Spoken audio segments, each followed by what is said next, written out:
zero. Great.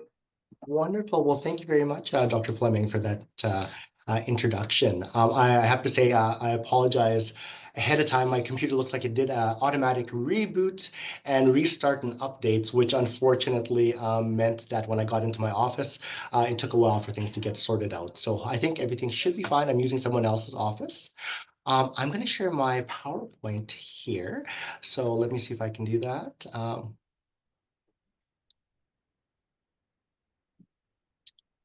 Okay.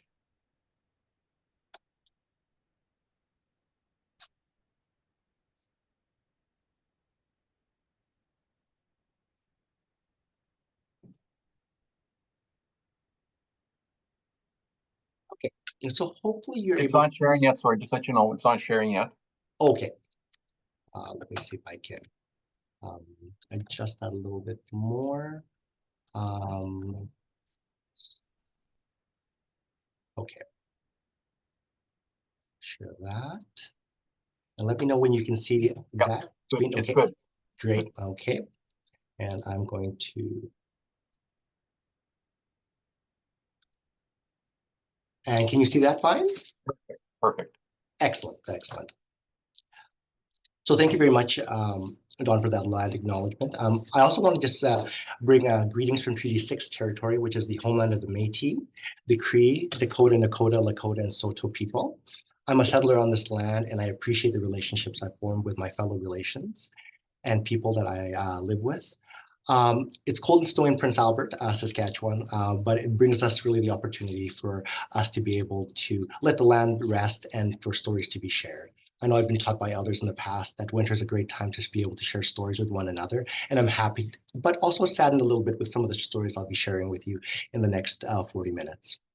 Again, my name is Anthony DePadua. I go by Tony, and I'm an assistant professor at the College of Nursing, University of Saskatchewan.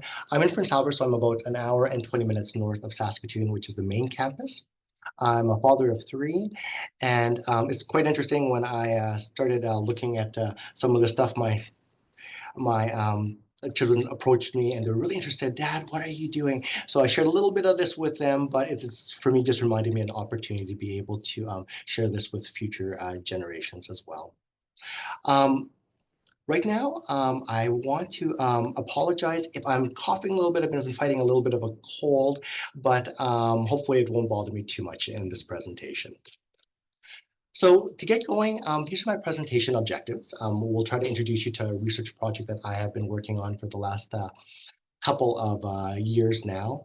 And it's a project that I'm really happy to have been part of as well. So it's going to be looking at improving services for individuals who have experienced homelessness.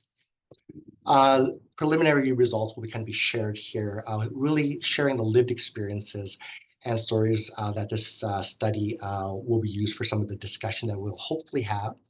And the learners will also appreciate, hopefully, that the nursing profession is well situated to understand the issues facing homelessness due to nursing's unique perspectives in healthcare. So funding and support, I just wanted to acknowledge this quickly. SHRF, which is Saskatchewan Health Research Foundation, provided some funding for us for sure on this project. And then I have to recognize the other three institutions or the other two institutions who've also provided support as well. First Nations University, the University of Regina, and the University of Saskatchewan, of course. When we started this project, we decided that we needed to really form an advisory team. That was really important in the success of this project. So when we had formed this advisory team, the things that we wanted to look at was to make sure we had individuals on the team who could provide certain types of lived experiences. So certain people on this team have lived experiences. We wanted to make sure that they had some type of expertise in the area and had familiarity with the organization that we'll be working with.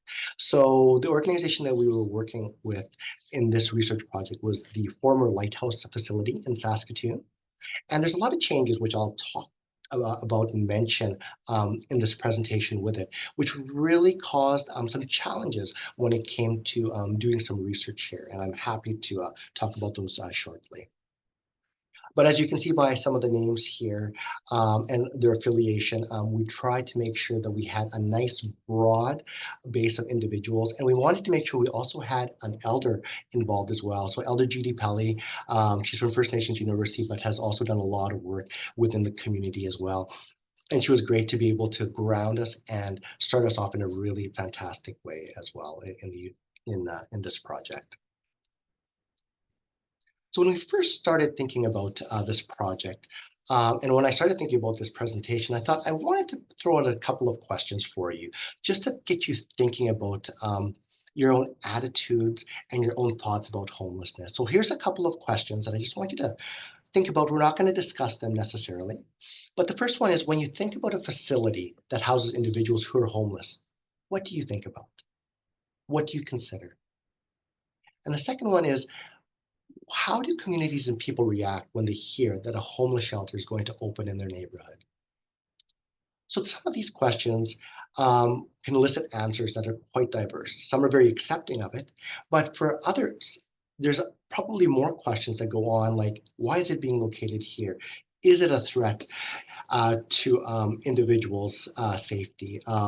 Had an opportunity just to uh, look at online at some homeless shelters that were potentially opening in Saskatoon. And it was really interesting to hear people's points of view and their feedback in regards to that shelter as well.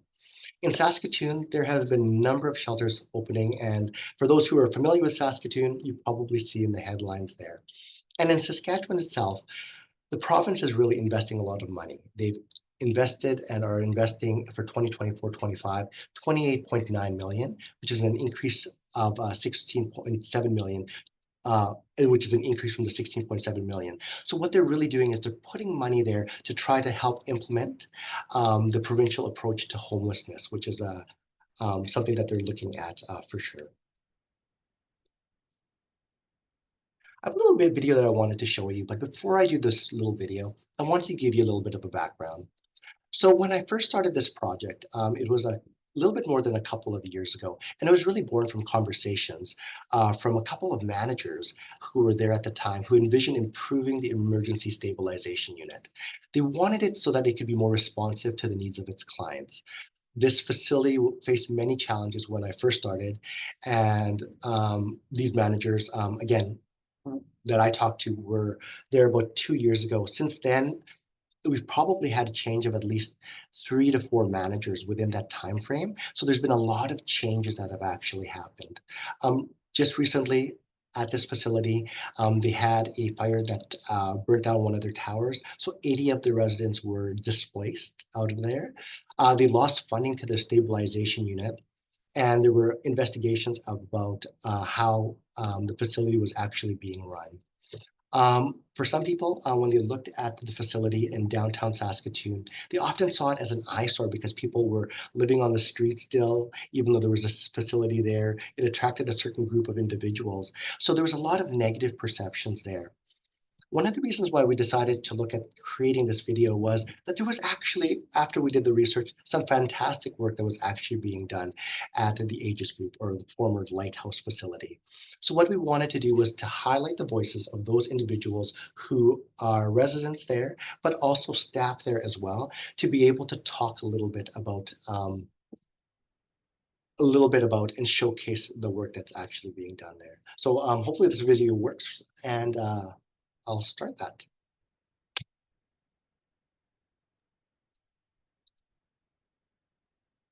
The Lighthouse has been a huge contributor to the community from my end, my experience, and my interaction. I think that it has been a huge contributor to the community, to me personally. I quickly became acquainted with staff. Staff were open-minded, well-rounded individuals that hindsight was 2020. Like they couldn't pass opinion. It just wasn't in them. I've met a lot of really interesting personalities.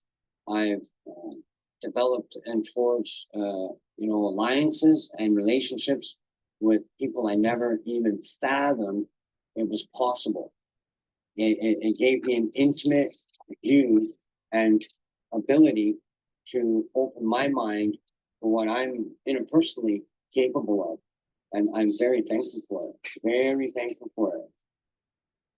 They need help to reach to like a different level with their spiritual side, right?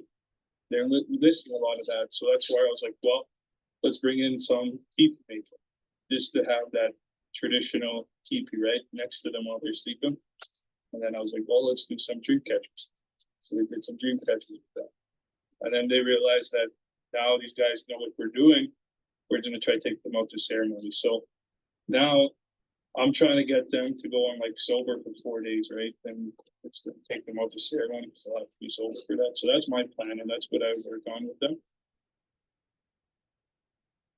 I feel safe here.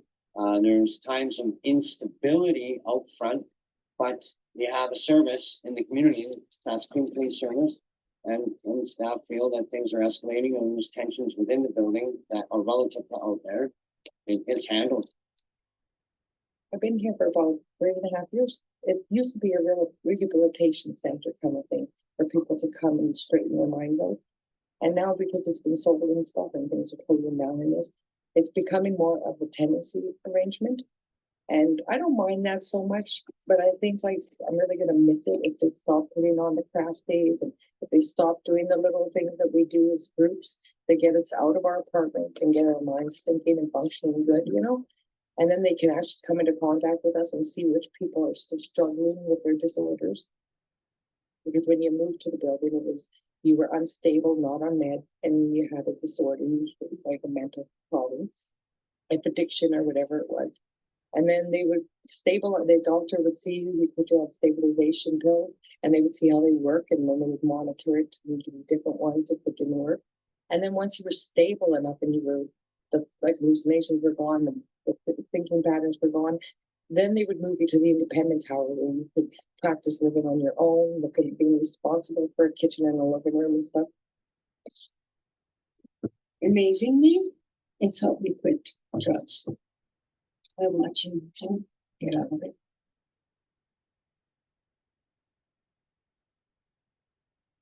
Hope they don't tear it down because where are they going to put everybody that doesn't cause trouble? So they get to do a lot of things like art, reading, a lot of things. We bring all this out for them. If they want to paint, they paint. Most of them, they don't believe they can do it. But when they started, at the end of the day, they were so happy. Right? They always happy saying, oh, I can do this. It makes them happy. All this is for them to be happy and to believe in themselves, oh, I can do this thing. So it's really helping them a lot, a lot. My parents would just leave booze out in the house, like, so I was just drinking.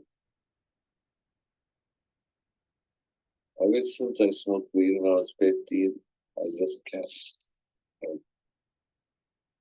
I didn't stop. But I stopped doing meth though, so that's good. The rivers basically keeps you calm and relaxed and makes you realize that there's better things to think about instead of anger. I learned peace, I learned harmony, I learned to be myself. I learned nature has to deal with it in a powerful way. It's full power that it gives me to know myself. You know, I always tell people, look after yourself, man. Seen a lot of people come and go there, and a lot of them died. And a lot of them were dealing with drugs, they were dealing with alcohol, you know. And they're drinking all this Listerine, hand sanitizer. I used to drink that too when I was younger, you know. But I put it away. I didn't want to die like everybody else. Because, you know, you get cirrhosis of liver. Once you get that, your body is completely gone. Maybe I can make people understand that before you get too angry at life, at a young age, find yourself a stone so you can stay solid in the ground and be who you are and respect yourself and honor yourself, and people around you will get along better. It's really helping them a lot because most of them, they believe they don't have family, but we make them to see that family in us. You can talk to us anytime. We help them to do a lot of things. You know, we make them happy. Let them feel free. Like we do a lot of things there, and we let them see us as their family, which is the most important thing. What I realized is that they're like a family here.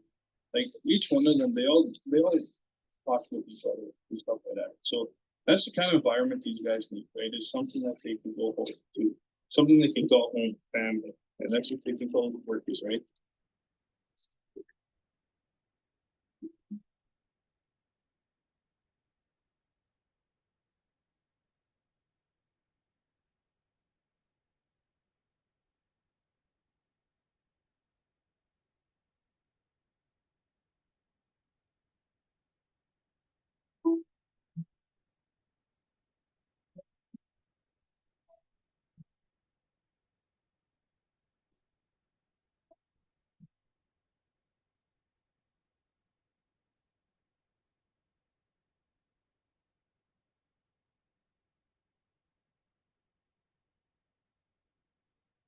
Well, hopefully,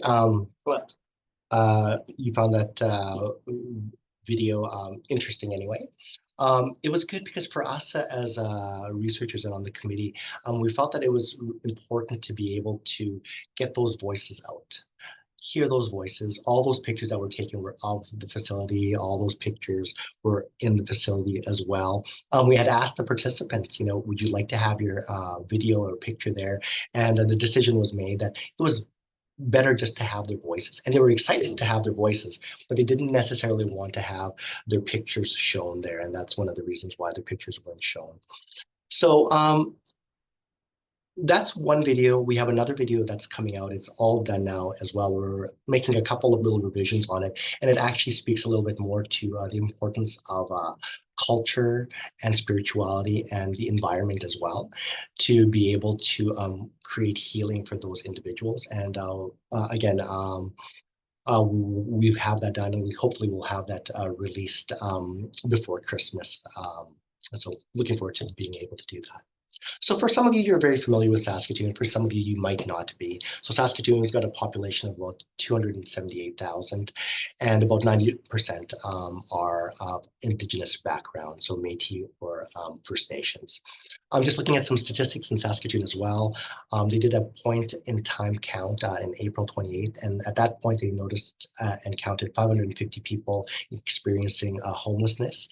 And really the face of homelessness that they saw in Saskatoon was that about 90% were Indigenous, about half and half male and female, 20% were youth and children.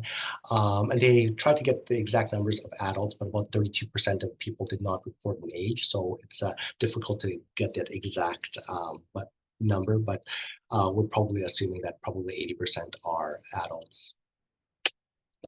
So the facility that we were working with was formerly the Lighthouse facility, which is now called the Aegis Group. And it's had a lot of changes over the last couple of years, as I had mentioned.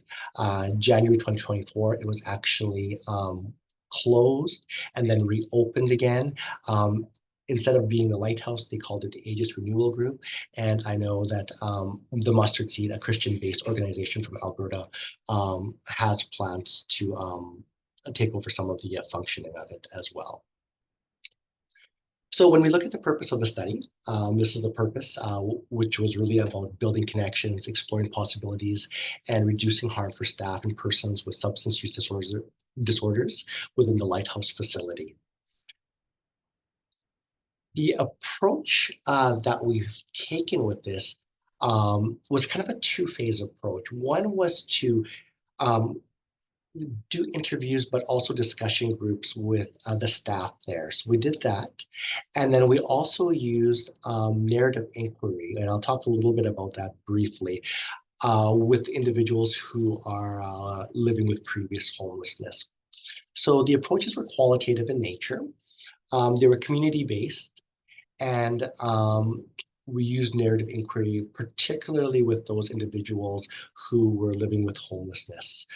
We did interviews with and focus groups for those individuals, for those who were the staff members, and then just one-to-one interviews only for those individuals who were living with homelessness. We also did some document analysis as well.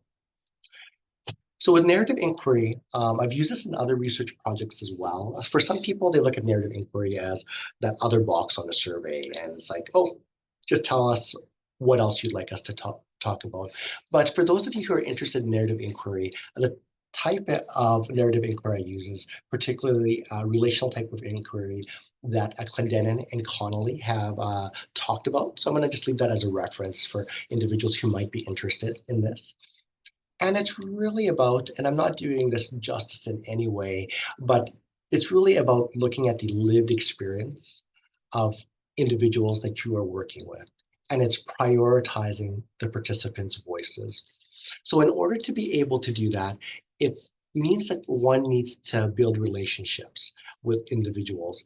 And that means not meeting with them just once or twice, but meeting with them with multiple times, allowing them to lead the discussion and take it where it needs to go, and then being able to reflect on that, take stories back to them and say, what do you think about this? This is what I'm thinking, and build that kind of back and forth relationship with them.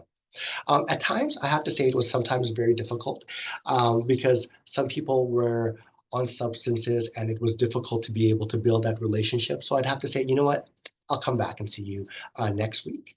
And at other times when I thought, oh, this person, they aren't interested, would come back later to me and say, you know what, Tony, I was thinking about it and I have some stories that I want to share with you there. So again, when I think about this methodology, it's fantastic in the sense of you're building that relationship with that individual and they're sharing and feeling more comfortable to share those stories with you.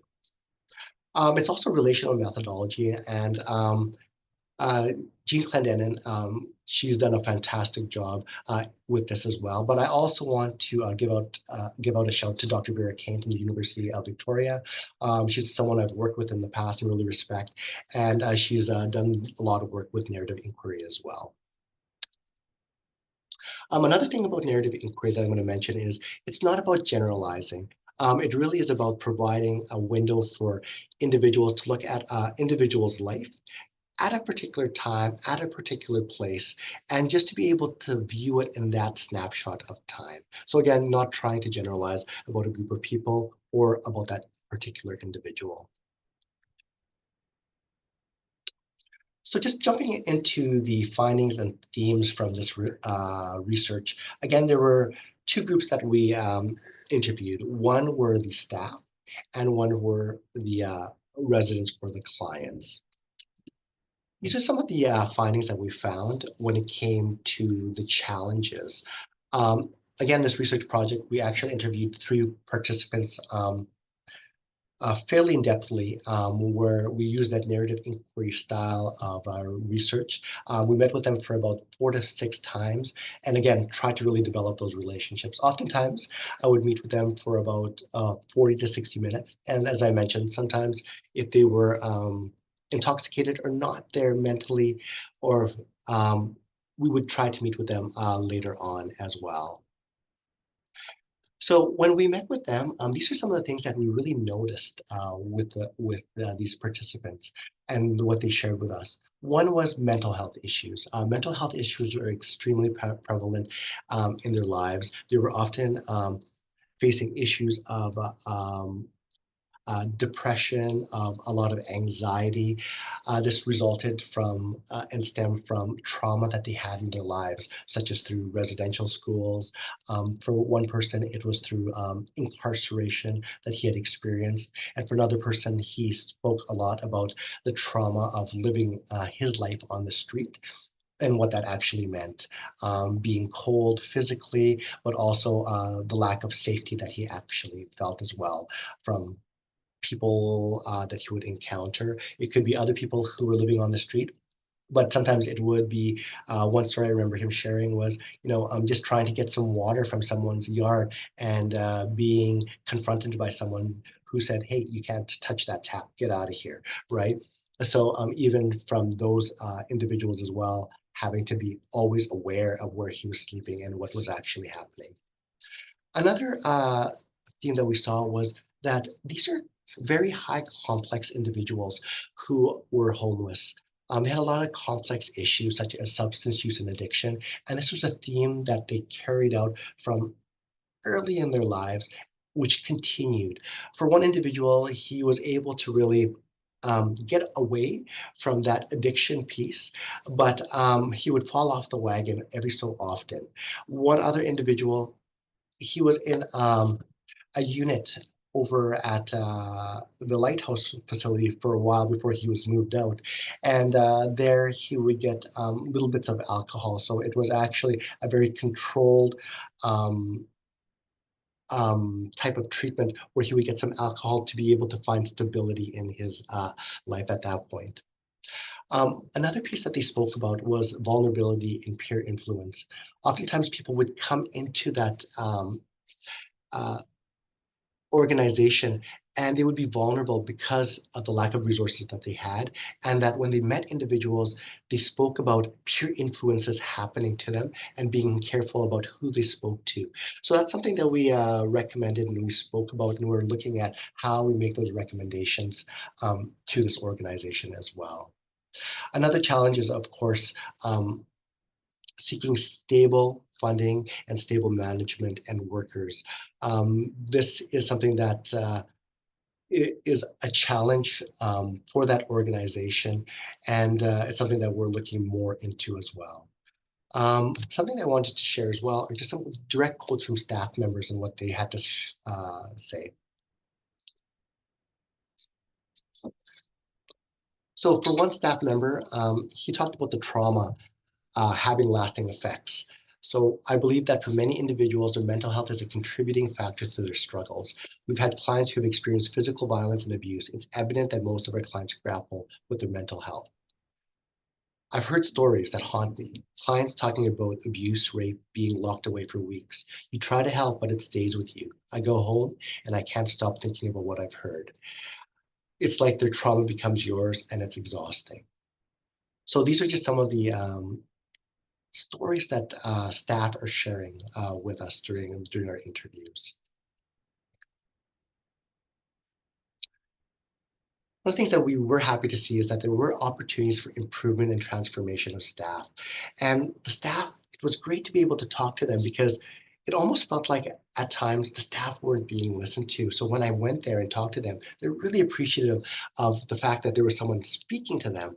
And this was great because once they spoke to me and I had permission, I was able to share bits of information with management as well, so they could start actually thinking about how they can maybe address some of these. One staff member said, we need mandatory training, mental health, first aid, addiction counseling, overdose response. These should be non-negotiable if we're working in this environment. I've had to talk to some people out of suicide with no training. That's okay. We need to be prepared for the reality we face every day. And I'll let you read that last one.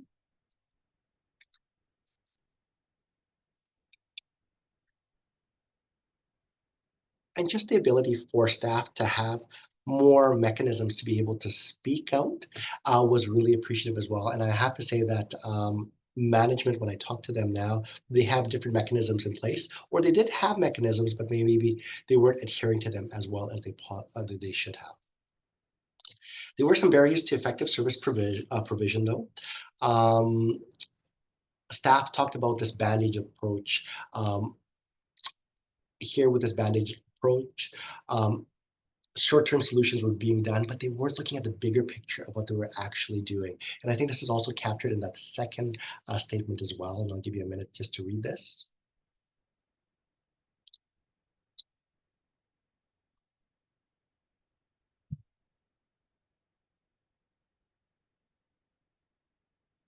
And for me, I feel I can really relate to something like this because when I used to be working as an HIV nurse, I would think about this last statement here. I would go over to the penitentiary, work with the community as well.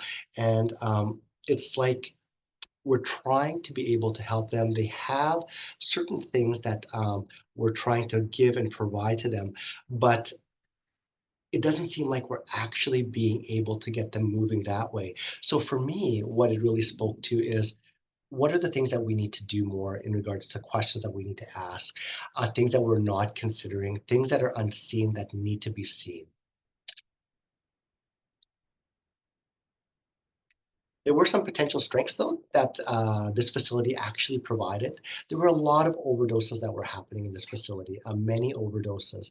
And they said that the shelter that was being provided, the food, and then the naloxone that was actually available there actually gave individuals more of a chance to have a chance to be able to survive. As the video had mentioned, there's a sense of stability, a sense of family and belonging that an organization like this can provide for individuals who may have been experiencing a lack of that many times in their life. And there's also opportunities for healing. Having a chance to go to some of the um, events that they actually held. Speaking to one of the cultural workers there. He talked about culture. They talked about spiritual components that they were introducing. Do they have a ways to go? Is it perfect? Absolutely not. But this is an opportunity at this point to be able to introduce these pieces and get people working on themselves if they're interested in these pieces. And I think a really important piece with this facility is it's an organization and a facility that actually provides hope that they can better themselves and that there's something there for them and that people do care. Cultural competence and inclusive practices are something else that were mentioned as well. Some of the things that they talked about is that the importance of First Nations people being represented more within the organization, and that they actually provided a good amount of stability and understanding with the people that they were working with. And again, looking at the statistics, 90% of the individuals who are homeless are of First Nations and Indigenous backgrounds, so it makes a lot of sense that way. And they can also understand as well a little bit more deeply what is happening within the residential school systems and perhaps pieces of that intergenerational trauma. This kind of repeats a little bit here, but it just kind of reinforces the fact that Indigenous staff members are really important because they have that bridge as well and have that deeper understanding of trauma. That's what one of the staff members had mentioned. Opportunities and threats. I call these both opportunities and threats because when I think about community perception, the perception of the community is important. If it's a negative perception, what that really means then is that could create barriers for organizations like this to be able to thrive and to be able to offer these services. But it's also an opportunity too, because if we can get communities seeing the good that's actually happening and the healing that potentially could be happening in these organizations, it can be an opportunity. Creating linkages and partnerships within the community is very important. Again, this can be a threat in the sense of sometimes these linkages and partnerships or organizations are vying for that same pot of resources. So there sets up a very much of a strong competition for those resources. Instead of looking at the bigger picture, which is really thinking about how do we look at the big picture of getting these individuals better, thinking about how they want to maybe actualize themselves that much more and see themselves developing in the future as well. And with government perspectives, again, opportunities and threats. Opportunity is if we can get the government investing and looking at things in a good way in regards to how money is being managed, how resources are being spent and allocated, that can be a fantastic opportunity. But the threat as well is that governments can also claw back and pull back resources, which we don't want to be, we don't want to see happening with this group of individuals. So really the question is that, as Don had mentioned to me before, are nurses posed to address, complex issues of homelessness? And my thinking behind that is, first, it's really dependent on the nurse's background and their attitudes on homelessness. With a really good understanding or openness even to wanting to understand about the issues around homelessness, I think nurses can do a lot of really good work in this area. And the reason why I say that is because we have a unique strength in the sense of we have a healthcare and social backgrounds that understand big systems, systems of healthcare, social systems, healthcare systems. Our education is quite broad in the sense of when I think about myself as a nursing educator, I'm teaching both undergraduate and graduate students, and we're always trying to push these students to critique what is actually happening in the communities and within the systems that we're working in.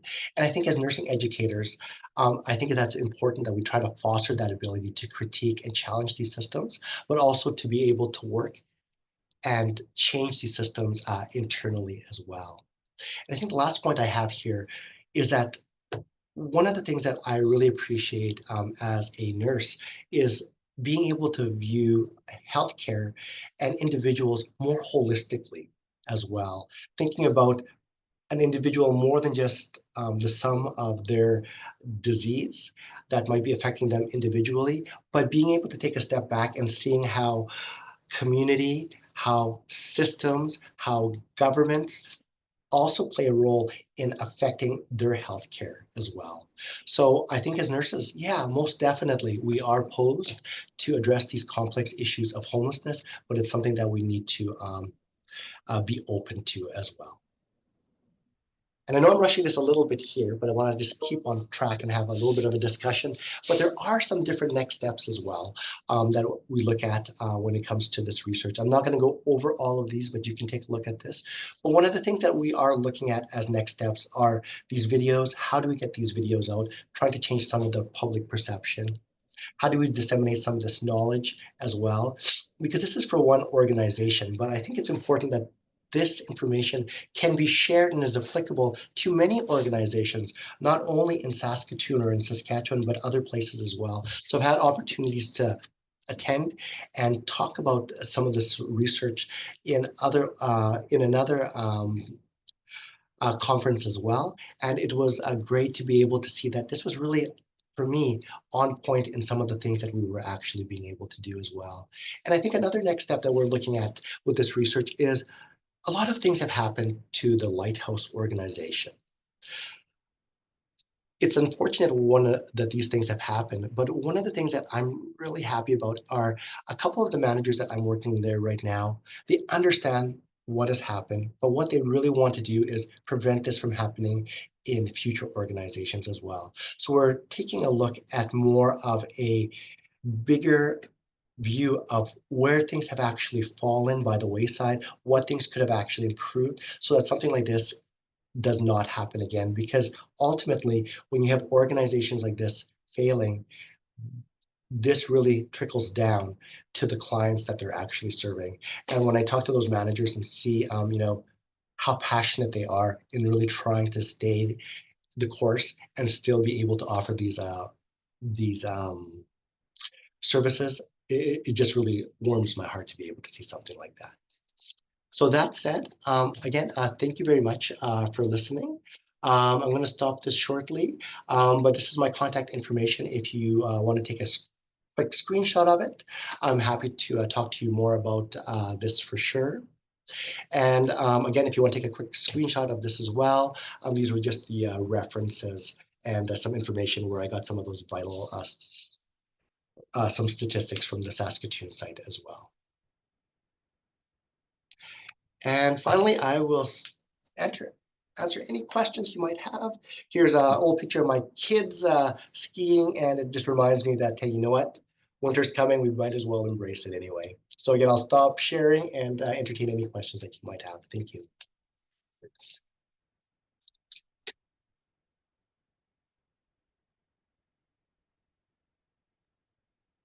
You can put questions in the chat box too, if you, or raise your hand, whatever you'd like. Go, Beverly.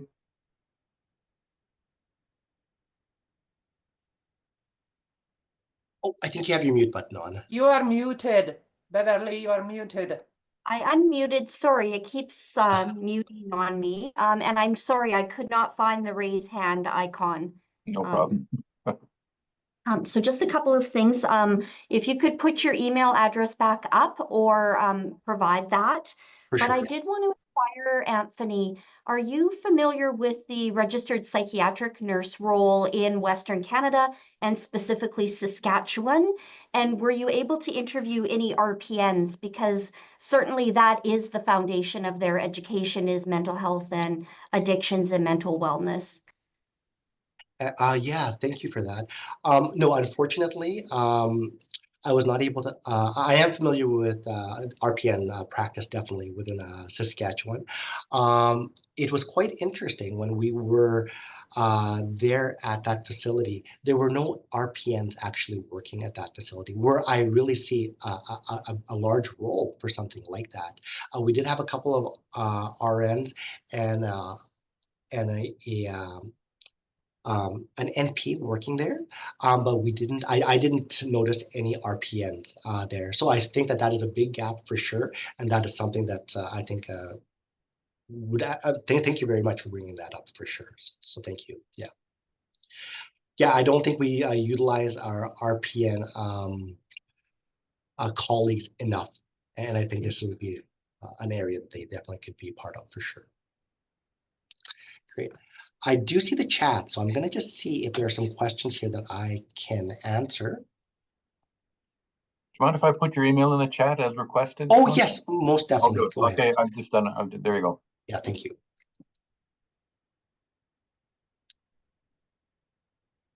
So first question, I think the people are at the bottom level in social determinants of health. Yes, I agree. And safety is a big piece for sure. Thank you, Maureen. Robin? Oh, thank you very much, Robin, for those comments. Appreciate that.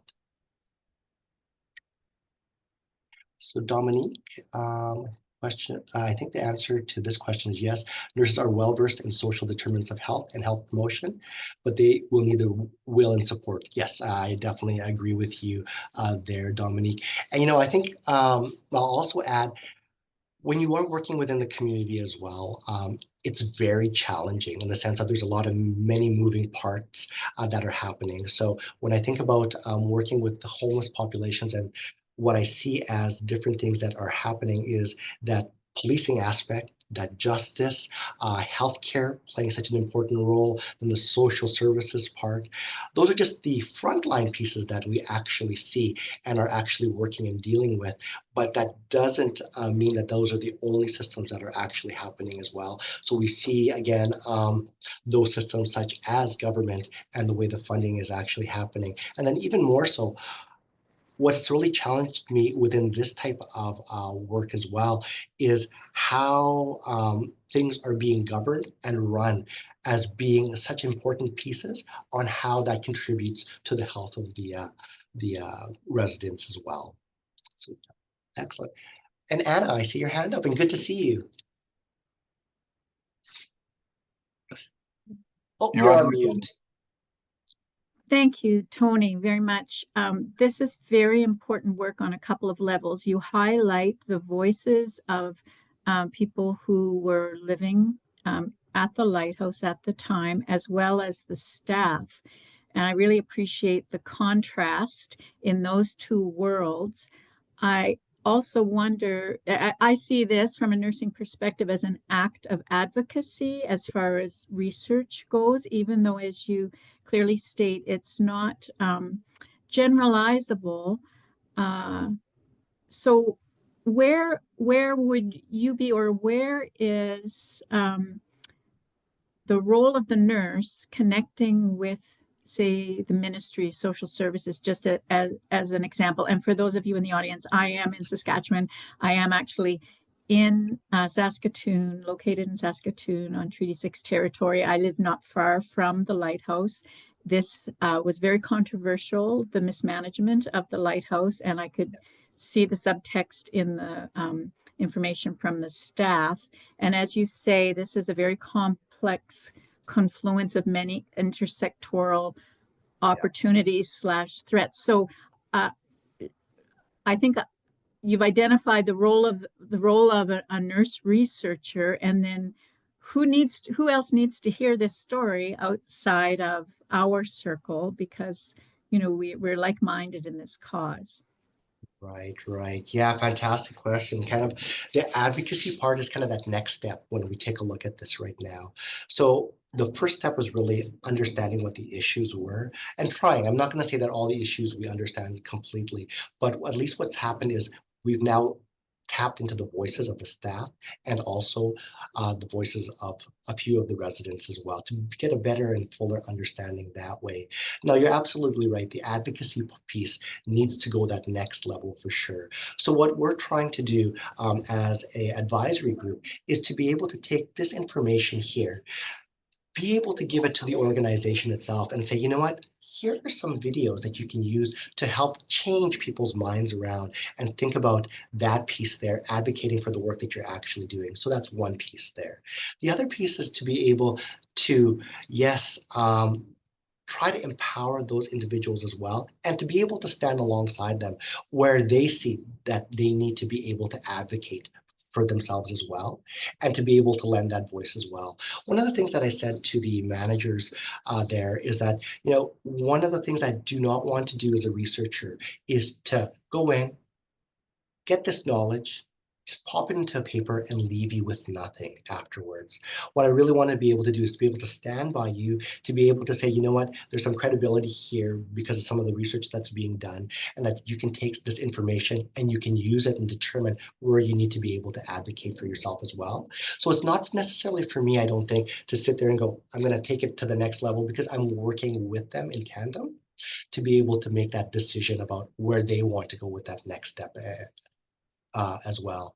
One of the interesting things that is developing out of this is, I mentioned it briefly, but the importance of being able to look at the different pieces that kind of failed for that facility and saying, what were the role of the government? What was the role with the way it was administered? What was the role? What were those particular roles? So that when we look at it again, how can we critique it and be able to give some good recommendations and feedback. And again, that's something that we're working with that organization, looking at hopefully different types of documents that are out there so that those recommendations can go forward. And I know that there is interest from other colleges as well at the university to be able to go from law or from business, for example, to go, there are lessons that we need to learn here. Let's not just look at something that has failed and go, it's done, but what are those lessons that we can learn from that as well? Thanks for that. Hopefully I answered your questions. Yes, thank you very much. Yeah, it speaks to a lot of need for regulation and oversight in policy, as you say. Yeah. Yes. Thank you. I have a few more minutes. Kathy. Hi, thanks everybody. Hi, Tony. Nice to see you. You too. For those that don't know, I'm a colleague of Tony's at the College of Nursing. Sorry I joined a little bit late, Tony, and I do really have a lot of interest in your work and appreciate everything that you're doing in this regard. And I think it's extremely timely and very, very needed. So thank you for that. I just had a couple of little questions around the population of Saskatoon and the percentage of that population that is Indigenous. I believe you referred to that. I read some statistics recently, and I don't know how accurate they are, that Saskatoon's population has grown to close to 350,000. Is this true? You know what? I always kind of around the 300,000 mark. So by all means, if there might be some updates that I might not be aware of, but I always go around 300,000 people anyway. And I think that 278 was based on, I believe, 2021 or 2022 statistics anyway. Okay, so, yeah, so that's congruent with what I had read, but I just find it fascinating that the growth of the city, if at any rate, is also a growth in this population as well. And it's important that that is recognized in supports and so on for that population. So what percentage of that did you say were Indigenous residents? Trying to recall again. Doesn't matter. Yeah. So sorry, I don't have that exact number in my head. I'm reading somewhere around 8 to 10%. So I'm not exactly sure, but yeah, I believe I said I think 9.1%, around that percentage anyway. Yeah. Perfect. Yeah. Okay. Well, thank you again for the information and very interesting work. Oh, thank you very much, Kathy, for attending. And don't feel bad. I had a lot of technical difficulties, so I don't think it started until about 10 after anyway. Oh, So Thank you. yeah, I just see a couple minutes left, so I think we're gonna. I mean, we like to stay on time, just because we know people are Right. busy. So, you have Tony's email address if you'd like to chat further with him. So, thank you very much, Tony. And for all those who registered for the webinar, please note that a link to the recording of the session will be made available automatically to all those people who registered, and you can share your link with others in your networks. So again, thank you for joining us today. And Casvin certainly hopes you'll consider joining us for our next Lunch and Learn on January 14th, when Dr. Genevieve Thompson from the University of Manitoba will present Cutting Edge Leadership that Creates Change in Long-Term Care Settings. So it's all about long-term care. So thank you all, and have a good rest of the day. great. Thank you, everyone. Bye-bye. Thank you. Happy holidays, everyone. Thank you.